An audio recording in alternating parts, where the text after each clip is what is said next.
એમના વિરુદ્ધમાં ત્રિદિવસીય જે આયોજન કરવામાં આવ્યું છે અને આયોજનની અંદર જે કંઈ પણ અહીંયા મંચસ્થ મહાનુભાવો બેઠા છે જેમણે મહત્વની ભૂમિકા ભજવી છે, રમેશભાઈ હોય, મનીષભાઈ હોય, મહિપાલસિંહ હોય, સંજયભાઈ હોય અને અન્ય તમામ મહાનુભાવો, બીજા બધા મિત્રોના નામ મને ખ્યાલ નથી આવતો, જે બોલતા હતા એમાંથી મેં યાદ રાખી લીધા. પણ જેટલા પણ બેઠા છે તમામ આપણા માટે શિરોમાન્ય છે. મારી સાથે પધારેલા વસરામભાઈ, તેજસભાઈ, પંકજભાઈ, દિલીપભાઈ, અન્ય તમામ આખી સમગ્ર ટીમ કે આજે આ ખેડૂત આંદોલનને સમર્થન આપવા માટે અમે આવ્યા છીએ, ટેકો આપવા માટે આવ્યા છીએ. અને ખેડૂતના દીકરા તરીકે, ખેડૂતના પુત્ર તરીકે ગુજરાતમાં ખેડૂત લડતો હોય અને ત્યારે ખેડૂતના દીકરા તરીકે ટેકો ન આપીએ તો સાહેબ ખેડૂત પુત્ર ન કહેવાય. એટલા માટે ખેડૂતના દીકરા તરીકે ટેકો આપવા આવ્યા છે. વડીલ મિત્રે રજૂ કરતા પહેલા શાયરી એની રીતે બનાવીને શાયરી રજૂ કરી, તો એક આધી શાયરી હું પણ મારી દઉં પછી વાતની શરૂઆત કરીએ કે प्यार से मांगो जान हाजिर, हम गुजरात के किसान हैं, प्यार से मांगो जान हाजिर, वरना आंदोलन से इतिहास लिखना भी हमें आता है. खोटो दबाण करशो, खोटा हैरान करशो, खोटा परेशान करशो तो आंदोलनથી ઇતિહાસ લખતા અમને આવડે છે. અને મને આનંદ થાય છે વાતનો. હું તો 15 વર્ષથી આંદોલનો કરું છું. 15 વર્ષથી 2012 થી શરૂઆત કરી આંદોલનોની. પણ મને એક વાત વારંવાર ઘણીવાર સાંભળવા મળતી કે સૌરાષ્ટ્રના લોકો સહનશીલ લોકો છે, સૌરાષ્ટ્રના ખેડૂતો સહનશીલ છે. ઉત્તર ગુજરાતમાં જાઓ તો વાતે ત્યાં વાસ્તવિક છે કે લોકો સહન ન કરે. ખોટું થતું હોય તો સગા ભાઈ સામે વિરોધ કરે. એનો સગો ભાઈ કોન્ટ્રાક્ટર હોય, રોડનું કામ ખરાબ થતું હોય તો એની સામે વિરોધ કરે. ઉત્તર ગુજરાતની તાસીર છે, ખોટા કામમાં ક્યારેય સમર્થન ન કરે. ઇતિહાસના આંદોલનો પણ ઉત્તર ગુજરાતમાં ખૂબ લખાયેલા. ત્યારે મને ઘણા લોકો એમ કહેતા કે ઉત્તર ગુજરાતની ધરતી જે છે એ આંદોલનની વધારે ધરતી છે, સૌરાષ્ટ્રમાં લોકો સહનશીલ છે, સહન કરી લે, થાવા દો ને થતું હોય, આપણે શું માથાકૂટ કરવી. પણ મને એ વાતનો આનંદ છે કે ભાઈ સૌરાષ્ટ્રની ધરતીમાં પણ આંદોલનો પેદા થાય છે. મોટા ભૂતકાળમાં પણ થયા છે, ભૂતકાળમાં પણ આંદોલનો થયા છે. અને અત્યારે ખેડૂતનું આંદોલન જે ઘણા લાંબા સમયથી ચાલે છે, એવું હતું કે થોડા દિવસ ચાલશે, થોડા દિવસ ચાલશે, પણ ખૂબ લાંબુ ચાલ્યું. અને આ વાતની અંદર આખા ગુજરાતની અંદર અને સમગ્ર દેશમાં જે આંદોલનની નોંધ લેવાની એ ગુજરાતના સૌરાષ્ટ્રના ખેડૂતોના આંદોલનની લેવાની છે. બહુ મોટી વાત છે, વિશેષ વાત છે. આપણા ખેતરમાં આવી માલિકી આપણી, જમીન આપણી, તમારા ખેતરમાં આવી અને તમારી મંજૂરી વિના થાંભલા નાખી જાય, તમને યોગ્ય વળતર ન મળે. હવે મારે તમને પૂછવું છે, કલેક્ટર કચેરીમાં જાજો, ઈ એના કોઈ સરકારના બાપની નથી, આપણા ટેક્સના પૈસે બનેલી છે. છતાં પણ કલેક્ટર કચેરીમાં જાજો, મામલતદાર કચેરીમાં જાજો, એમનેમ તમને નહીં જવા દે. એમ કે છે પરમિશન લ્યો, પેલા ચિઠ્ઠી લખે સાહેબને. લખે છે કે નહીં કે ફલાણા ભાઈ આવ્યા છે. હવે સાહેબ અંદર વાતુમાંથી ફ્રી થાય પછી કલાક, 2 કલાક કે 3 કલાક પછી બોલાવે કે આવો. આપણી જ ઓફિસ, આપણા ટેક્સના બનેલી ઓફિસ, ન્યા સરકાર આપણે અંદર જઈએ તો પેલા પરમિશન લેવડાવે છે, ભાઈ પરમિશન માંગો પછી અંદર આવો. એમનેમ નહીં મળાય. તો આ અમારા બાપાની જમીન છે, અમારી પોતાની જમીન છે, એમાં અમારી પરમિશન વિના અમારા ખેતરમાં શું કરો છો તમે? તમારી જગ્યામાં આવવું હોય તો પરમિશન ને, અમારી જગ્યામાં આવવું હોય તો કાંઈ પરમિશન નહીં, આપણે બહાર કાઢે લ્યો. બન્યું છે ને, કોર્ટમાં બન્યું, તાળા માર દીધા, ખેડૂતને બહાર કાઢે, ખેડૂતને ખેતર ન જવા દે. આ બધા દાખલા બન્યા. જાજો ગાંધીનગર સચિવાલય, સચિવાલય તો તમારું જ છે ને, તમારા પૈસે જ બનેલું છે ને. કોઈને ભાજપ વાળાએ તો નથી બનાવ્યું કે સત્તાએ તો નથી બનાવ્યું, તમારા પૈસે સચિવાલય બનેલું છે ને. જાજો એકવાર ટ્રાય કરજો, કોઈ પણ ગેટથી એમને વગર પરમિશને તમને અંદર જવા દે તો હું તમારો ગુલામ. તમારી જ બિલ્ડિંગ, તમારા જ પૈસાની બનેલી બિલ્ડિંગ, અંદર જવું હોય તો ગેટે જવાનું, ફોટો પડાવવાનું, ક્યાં જવું, કયા ભાઈ મળવું, ફલાણો ઢીકણો બધું લખાવો. પછી એ ફરફરિયું આપે ને, ફરફરિયું દો તમે ત્યાં અંદર ગેટ ઉપર તો અંદર જવા દે. એમાં અમારા જેવાને તો ફરફરિયું કાઢી નથી દીધા, અમને તો બ્લોક કરી દીધા છે. સચિવાલયમાં અંદર જવાનું જ નહીં મનોજભાઈ, બ્લોક કરી દીધા. ભાગશાળી માણસ, માથાકૂટ જ નહીં, અંદર જવાનું જ નહીં. ટ્રાય કરજો, નહીં જવા દે. મિલકત તમારી છે, તમારા ટેક્સના પૈસે બનેલી છે, અંદર નહીં જવા દે. ન્યા અંદર નથી જવા દેતા વગર પરમિશને. તો અમારા ખેતરમાં, અમારા બાપ દાદાની જમીનમાં વગર પરમિશને થાંભલા લઈને હું કામ આવ્યા? વાત તો વ્યવહારિક છે ને. તો ન્યા જવા દેવા જોઈએ, કલેક્ટર કચેરીમાં અમને જવા દેવા જોઈએ. અમારે ત્યાં ઢોર બાંધવા છે, ખેડૂતોને અમારે ઢોર બાંધવા છે, આ નથી વ્યવસ્થા. તો વાત દોગલાપણી છે. તમારા ખેતરમાં આવી બળજબરી કરી, પ્રશાસનનો ખોટો ઉપયોગ કરી અને થાંભલા નાખી જવા છે. પૈસા એને કમાવા છે, તમારા જમીનનો ઉપયોગ કરવો છે. તમે તો દર મહિને કમાશો, ખેડૂતનું શું? અને એ આંદોલન કર્યું તો કે લ્યો 2 ગણા. એટલે પણ ભલામણા 2 ગણા, હું 2 ગણા? શેના 2 ગણા? તો કે બજાર કિંમતના 2 ગણા. હવે બજાર કિંમત નક્કી કરવાની પદ્ધતિ કેવી લીધી? એમાં જુવા કર્યો, 3 ચીઠ્ઠી નાખવાની ને એમાં 2 ઉપાડવાની. હવે એ બધા જુગાર છે બેઠા બેઠા. બજાર કિંમત નક્કી કરવામાં પાછો જુગાર. અને વાત એના કરતા બજાર કિંમત બધા કહે છે, મારી સમજણ જ્યાં સુધી એ છે, બજાર કિંમત હવાના આધારે થોડી નક્કી થવાની છે. બજાર કિંમત કોના આધારે નક્કી થાય? દસ્તાવેજો થયા હોય, છેલ્લા દસ્તાવેજો થયા હોય, દસ્તાવેજો જે રકમના થયા હોય એના આધારે કાગળ ઉપરની જ વાત હોય ને. બજાર કિંમત કોને કહેવાય? તો કે દસ્તાવેજો, છેલ્લો દસ્તાવેજ કેટલામાં થયો, પડતરીમાં છે તો કે છેલ્લો દસ્તાવેજ કેટલામાં. તો તમને મને બધાને ખબર છે, દસ્તાવેજ 25% રકમના નથી થતા, 20% રકમના જ થાય છે. તમારી બજાર કિંમત, તમે જમીન જે ગઈ હોય, જમીનનો ભાવ હોય, એનાથી 20% રકમની તો દસ્તાવેજ થાય છે. હવે એ દસ્તાવેજ ને બજાર કિંમત ગણશે, માની લ્યો ને એના 2 ગણા આપે તો એ આપણે મર્યા.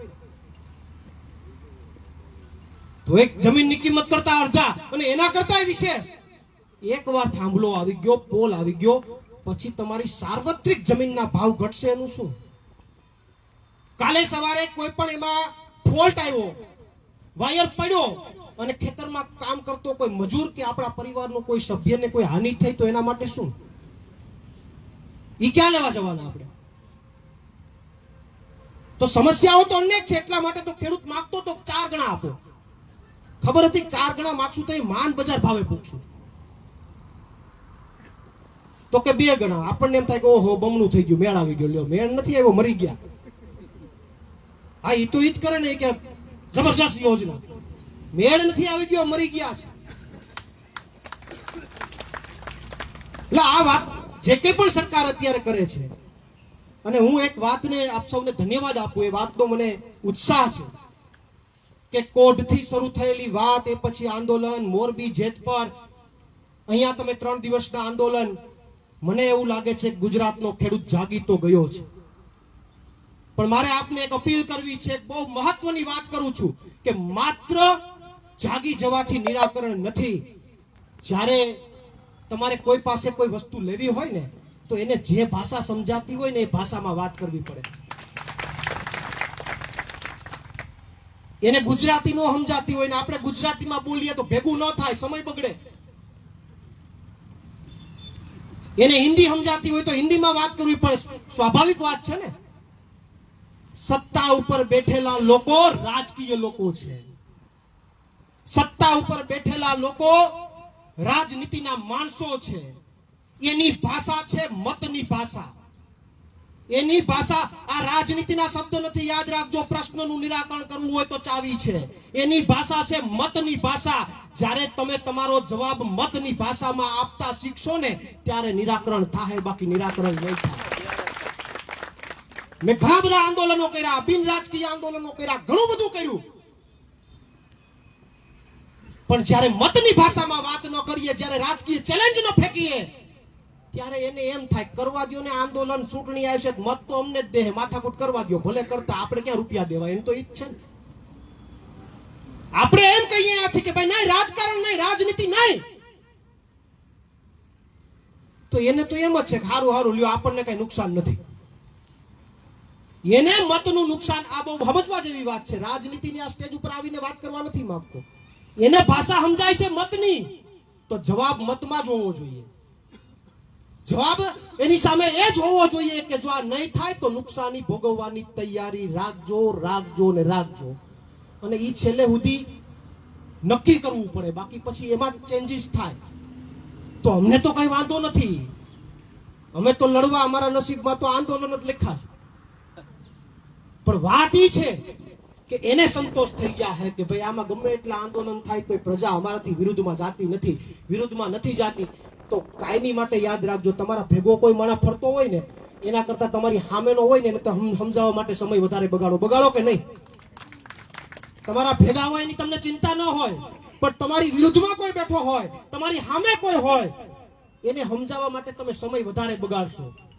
એમ આમાં ઈ જ છે સાહેબ. ભેગા બેઠા હોય એની ચિંતા સરકારને નથી, એને ચિંતા ઈ જ છે કે સામે કોણ ભાગી જાય છે. સામે ભાગી જાય એની ચિંતા છે ને, એની ચિંતા કરશે તો તમારા પ્રશ્નોનું નિરાકરણ છે, બાકી નિરાકરણ નથી. ઘણા બધા આ દેશની અંદર આંદોલનો થયા છે. ગુજરાતની અંદર એટલા મહિનાઓ સુધી લાંબુ આંદોલન ચાલ્યું. હું ધન્યવાદ આપું છું ગુજરાતના ખેડૂતોને, પણ ઇતિહાસ છે આંદોલન 2-5 દિવસની અંદર સમેટાઈ જાય તો નિરાકરણ નથી હોતા. આંદોલન ઘણો સમય લે અને એના આપણા દાખલાઓ છે સાહેબ, ઇતિહાસ છે. ઉઠાવી લ્યો બારડોલીનું સત્યાગ્રહ. બારડોલી સત્યાગ્રહ થયો વલ્લભભાઈ પટેલના નેતૃત્વમાં. વલ્લભભાઈ પટેલના નેતૃત્વમાં બારડોલી સત્યાગ્રહ થયો. મુદ્દો શું? આંદોલન ખેડૂતોનું. ત્યાંની બ્રિટિશ ગવર્મેન્ટે 30% વધારે મહેસૂલ કર નાખી દીધો. એક સાથે સીધો 30% વધારે મહેસૂલ કર નાખી દીધો. વલ્લભભાઈ પટેલે નેતૃત્વ લીધું, ખેડૂતોને સાથે રાખીને આંદોલન કર્યું અને એ આંદોલન ઘણું બધું ચાલ્યું, લાંબુ ચાલ્યું. અને એ પછી બ્રિટિશ ગવર્મેન્ટે ઝૂકીને 30% માંથી 6% મહેસૂલ કર કરવો પડ્યો અને ખેડૂતોની જીત થઈ. અને એ આંદોલન પછી વલ્લભભાઈ પટેલને સરદારનું બિરુદ મળ્યું. આ દેશની અંદર ના રાજ્યની અંદર ઘણા દાખલા છે. લઈ લો ખેડાનું સત્યાગ્રહ. ખેડાની અંદર સત્યાગ્રહ થયો, અતિ ભારે નુકસાન થયું પાકની અંદર. ત્યારે બ્રિટિશ ગવર્મેન્ટની અંદર એક નિયમ હતો કે ઉત્પાદન 25% થી ઓછું થાય, ઉત્પાદન જો 25% થી ઓછું થાય તો કર માફ કરી દેવું, આવો બ્રિટિશ ગવર્મેન્ટનો નિયમ હતો. પાકમાં વધારે નુકસાની થઈ ખેડૂતોને, 25% થી ઓછું ઉત્પાદન થયું તો એ બ્રિટિશ ગવર્મેન્ટે કર બંધ ન કર્યો, પૂરેપૂરો કર લેવાનો ચાલુ કર્યો. અને એ ખેડૂતોના આંદોલનનું નેતૃત્વ મહાત્મા ગાંધી અને સરદાર વલ્લભભાઈ પટેલે બંને લીધું અને અહિંસક આંદોલન ખૂબ લાંબા સમય સુધી ચલાવ્યું. ખૂબ મજબૂતાઈથી ખેડૂતોનું આંદોલન ચલાવ્યું અને છેલ્લે સરકારે ઝૂકવું પડ્યું. અને જે કર લેવાની વાત હતી એ કર લેવાની વાત બ્રિટિશ ગવર્મેન્ટે, અંગ્રેજોએ એને એની વાતમાંથી પાછું પડવું પડ્યું અને જેટલા પણ ગરીબ ખેડૂતો હતા એનો કર લેવાનું બંધ કરી દીધું. આ ખેડા સત્યાગ્રહમાં ખેડૂતોની જીત છે. ભારતની વાત કરીએ તો ચંપારણ સત્યાગ્રહ લઈ લો. બિહારમાં થયું આંદોલન, ચંપારણ સત્યાગ્રહ. આ બધી હું તમને 100, 150, 200 વર્ષ પહેલાની વાતો કરું છું. ચંપારણ સત્યાગ્રહની અંદર ત્યાંના જે અંગ્રેજ શાસકો હતા એને ખેડૂતો ઉપર એક પોલિસી દાખલ કરી દીધી કે ભાઈ તમારે કોઈ પાક ઉગાડવાનો નથી, ગળીની જ ખેતી કરવાની છે. ખેડૂતો ઉપર એક નિયમ લાદી દીધો કે તમારે ગળીની જ ખેતી કરવાની છે, બીજી કોઈ ખેતી કરવાની નથી. એના કારણે ખેડૂતોનું ભારે શોષણ થયું. ખેડૂતો સંગઠિત થયા, એક થયા અને ગાંધીજીના નેતૃત્વમાં આંદોલન કર્યું. ઘણો લાંબા સમય સુધી આંદોલન ચાલ્યું અને અંતે અંગ્રેજોએ પણ ઝૂકવું પડ્યું, બ્રિટિશ શાસકોએ પણ ઝૂકવું પડ્યું ખેડૂતો સામે. અને એ જે નીતિ હતી એ નીતિ કેન્સલ કરવી પડી. 3 કઠિયા કે એવી કે એ નીતિનું નામ હતું મારા ખ્યાલથી. અને આ દેશની અંદર સૌથી લાંબુ ચાલેલું આંદોલન પંકજભાઈ, આ દેશમાં સૌથી મોટું કોઈ આંદોલન ચાલ્યું હોય લાંબા સમય સુધી તો એ રાજસ્થાનમાં એક આંદોલન ચાલ્યું, બોરલિયા આંદોલન. એ આંદોલનની અંદર કેટલા વર્ષ સુધી આંદોલન આવેલું છે, કેટલા મહિના આવેલું છે, તમે વિચાર કરો. બોરલિયા નહીં, બિજોલિયા આંદોલન 42 વર્ષ સુધી આવેલું. રાજસ્થાનમાં ખેડૂતોનું એક આંદોલન 42 વર્ષ સુધી ચાલ્યું સતત. આપણે 3 દિન થાકી જઈએ કે મકોન માથા કોઈને પડી નથી તો આપણે શું છે ઘેર જઈને કઢીને રોટલા ખાઈએ ને છાશ પીએ ને મોજ કરીએ. 42 વર્ષ સુધી રાજસ્થાનમાં ખેડૂતોનું આંદોલન ચાલ્યું, અલગ અલગ સ્ટેપ બાય. એક આંદોલન થયું, પછી પાછું થોડા સમય પછી પાછું એ જ વાતને લઈને બીજું આંદોલન થયું.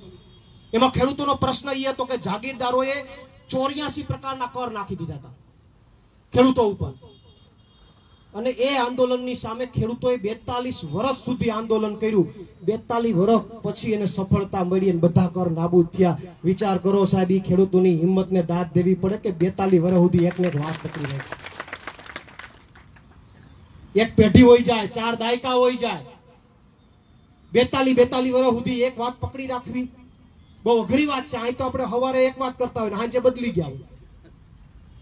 42 વર્ષ સુધી એક ને એક મુદ્દો પકડી રાખ્યો. તાજેતરમાં આપણે એ બધા તો જૂના આંદોલનો, હમણાં જ દિલ્હીમાં જે આંદોલન થયું, 1 વર્ષ સુધી જે આંદોલન આવેલું પંજાબ બોર્ડર હરિયાણા બોર્ડર ઉપર ખેડૂતોનું 3 કાયદાને લઈને, 1 વર્ષ સુધી 18 એનાથી પણ વધારે આંદોલન ચાલ્યું. સરકારે છેલ્લે ઝૂકવું પડ્યું કે ના ઝૂકવું પડ્યું? ઝૂકવું પડ્યું ને.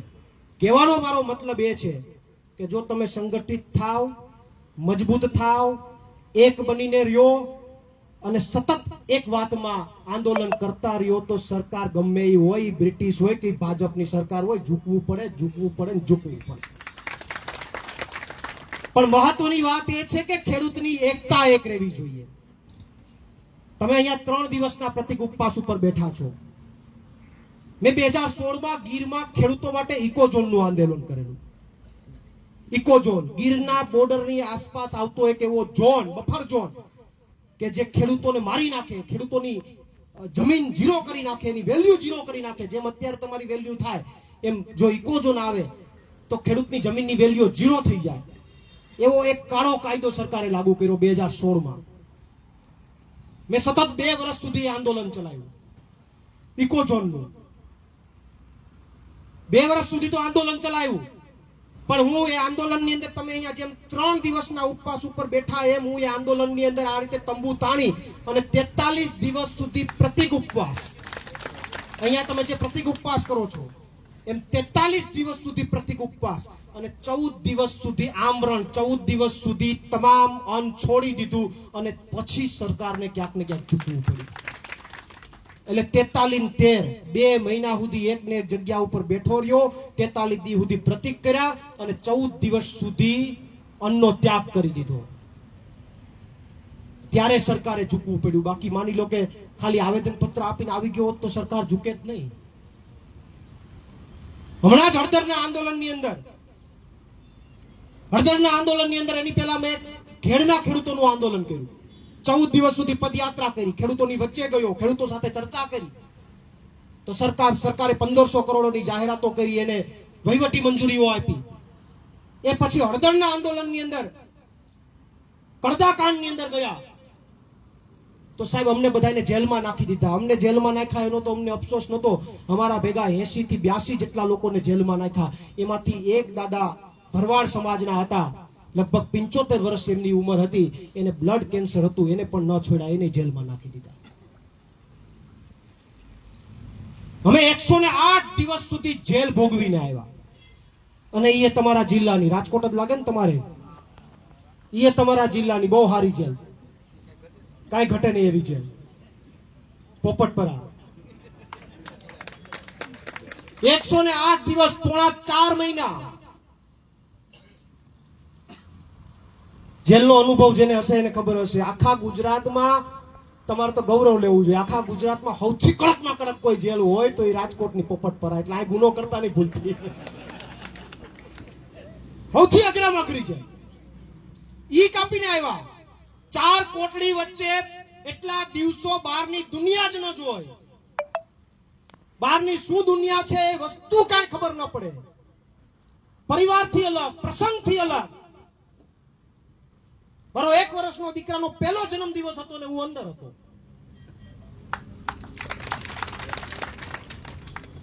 મને એમ હતું કે હું એને ઘરે નથી રહી શકતા, આંદોલનો જ કરીએ છીએ, બહાર જ આટા મારીએ. તો એ હાલ છે તો પીખડી પકડીને હું હાલતા શીખવાડીશ. એ પાપા બોલે તો હું સાંભળતો હોય છે. એ બધું હું જેલમાં થયો ને એ હાલતો શીખી ગયો. આ યાતનાઓ ખેડૂતો માટે ભોગવી છે. ગુજરાતના ખેડૂતો માટે આ પીડા ભોગવીને આવ્યા છે. તો સંઘર્ષ તો કરવો પડશે, લડાઈઓ તો લડવી પડશે. અને આ સરકાર અત્યારે આપણા ખેતરમાં નાખી જાય, રાડો પાડે. અમે ગુજરાતના વિદ્યાર્થીઓ માટે જે પેપર ફૂટતા હતા એના માટે અમે કમલમમાં ગયા હતા વિરોધ કરવા માટે. ત્યાં કઈ લૂંટવા નતા ગયા, ત્યાં થાંભલો નાખવા નતા ગયા. વીજ લાઈન નો થાંભલો આલો ભાઈ કમલમમાંથી પસાર કરો એ માટે નતા ગયા.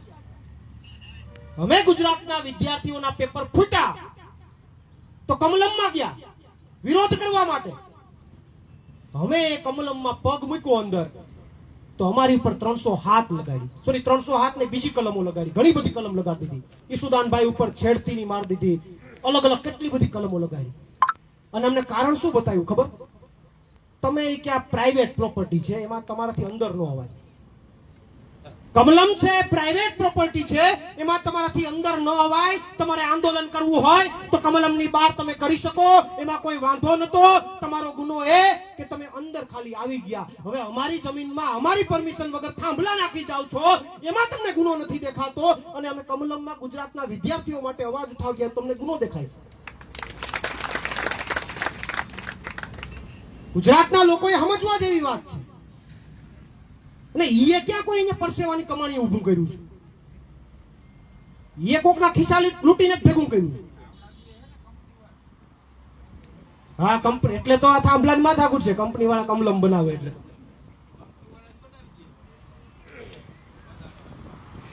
તો સમજવાની વાત એ છે કે આપણે યુવાનો માટે લડવા જઈએ અને એની પ્રોપર્ટીમાં પગ મૂકીએ. ત્યાં આપણે કઈ થાંભલો તો નતો નાખવાનો કે હાલો ભાઈ આ લોકોની અદાણીનો થાંભલો નાખવાનો છે, અહીં કમલમ ઉપરથી ટ્રાન્સમિશન લાઈન પસાર કરવાની છે, એવું તો કઈ હતું નહીં.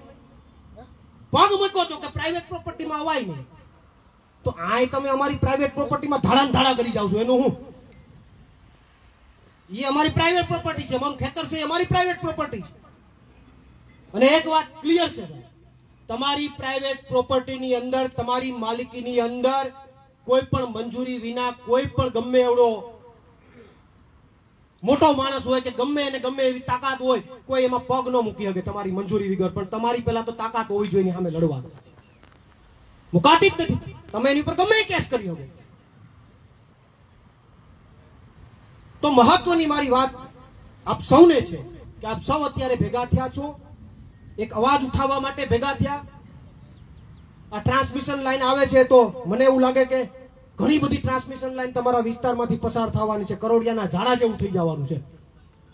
44 ગામ એટલે કરોડિયાના ઝાડા જેવું થઈ જાય ને પછી કરોડિયો માથે આટા મારશે ને આપણે જોવું, બીજું તો હોય હું. સ્થિતિ આ થવાની છે. એટલા માટે સંગઠિત થઈ આ લડાઈને સમર્થન આપીએ, આ લડાઈને મજબૂત બનાવીએ, ખેડૂતોની તાકાત, ખેડૂતોની એકતાને મજબૂત બનાવીએ. અને ખેડૂતના દીકરા તરીકે જ્યાં પણ જરૂર પડે ત્યાં કેજો, અમે લડવા તૈયાર છે. છેલ્લામાં છેલ્લી ખરાબ પરિસ્થિતિ અમે જોઈને આવ્યા છે, જેલ. હવે એનાથી તો વિશેષ બીજું શું હોય? એટલે કઈ ડરબર છે નહીં, લડવામાં અમને કઈ વાંધો નથી. જ્યાં જરૂર પડે ત્યાં કેજો.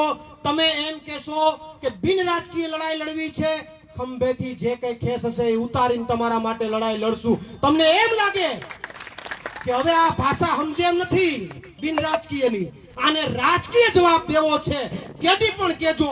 રાજકીય પ્લેટફોર્મ ઉપર આવીને જવાબ દેશું અને મોરે મોરો દઈ દેશું.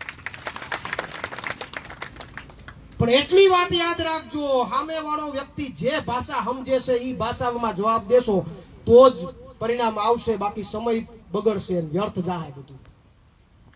એને જે ભાષા સમજાય, એને જ્યાં ડર લાગે, ઓલી આપણી એક ઘણા સમયથી ટીવીમાં આવતી હતી, આપણે બહુ એમાં જોતા, એડવર્ટાઈઝ, ડર કે આગે જીત હે, બહુ આપણે જોતા. દરેક ગમે એ કઈક આવતી હોય મૂવી કે કઈક મેચ આવતો હોય વચ્ચે આવી જાય ડર કે આગે જીત હે.